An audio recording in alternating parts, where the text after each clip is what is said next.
We learned that there are many types of variables available in intelligent automation. Two of the most common are string and number. The third most common might surprise you.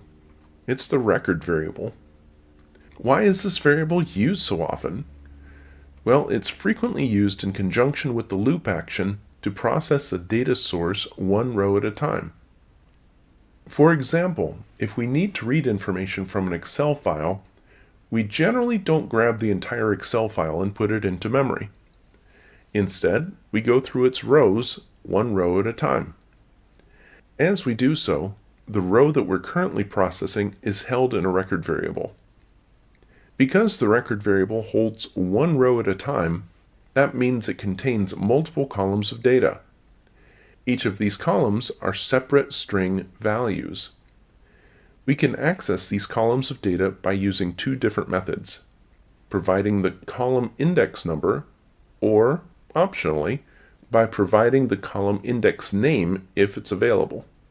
The column index number is always available and starts at 0. That is, the first column contained in a record variable is index number 0. Using the index number is fine for some applications, but not terribly self-describing. Consider the following record variable and its contents. There are 5 columns of data, starting at 0 and going to 4. If we want the first name, we must ask for the record variable's index 0. For the last name, index 1, and so on. Unless you have the data in front of you along with the column index, this isn't terribly intuitive. In many data sources, however, there is the possibility of assigning a text index to the column. Let's say the same data is within an Excel file, but this time there are column headings in the file. This time, we can ask for the columns by the heading name. So if we need that address, no more trying to remember that column index 2 is the address. Instead, now we can ask for the column named address. There's another benefit to addressing the columns by name. Should the column order get changed, asking for the named column will automatically follow that heading. If you were trying to do the same thing with numeric indices, column number 2 is now state. How do we enable this ability? For data sources that allow it, check the box that says sheet contains a header, or something similar. That lets intelligent automation know that the headers will be used as the named column indices. In some data sources, like SQL databases, this is done automatically without having to check a box. Not every data source can do this, however. One of the most common that cannot is when we are working with a table captured from a web page. Due to the underlying structure, we can't have named columns, and we'll have to resort to using a numeric index. This isn't usually a big deal because web page data doesn't commonly change the order of the columns. Where can you use record variables? Anywhere that record variables or string variables are accepted. String variables? Yes, because the record variable columns are string values, you can use a record variable in any place that you need to read a value from a string variable.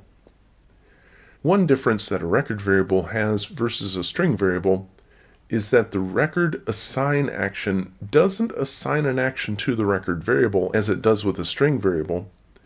Instead, assign copies the values from one record variable to another record variable. If you want to update the value contained in a record variable, you must use the record update column action. This is rarely done, as most of the time you'll be reading the data source row by row and performing some action based on that data, not updating it within the record variable. The record package also has actions to add a column or delete a column from a record variable. These are also infrequently used. Generally speaking, it's best to copy the values from a record variable to a string variable if you want to manipulate the values. Where can't we use these record variables? Well, in places that non-string and non-record variables are expected. When reading an Excel file with numbers in the columns are still stored as strings. Should you need to perform some math on a column of data from a record variable, you will need to use the string to number action to convert the record variable's column value to a number, then assign it to a number variable. Once the value is contained in the number variable, you can perform math on it. So what did we learn? Record variables hold multiple columns of string data. In most cases, record variables are used when reading a data source row by row. Each of the columns of that row of data are put into the record variable for use. All record variables have a numeric index for designating which column you want to use. This index starts at 0. Record variables that are used in conjunction with certain data sources, like Excel files with a header or SQL databases, have the ability to work with named columns. In these cases, you have your choice of using the named index, the numeric index, or even a mix of the two. Best practices recommend that record variables are treated as read-only variables. They can be modified using some of the actions in the record package, but generally that's not done. I hope this clears up the use of the record variable and the actions in the record package. Thanks for watching, and go be great.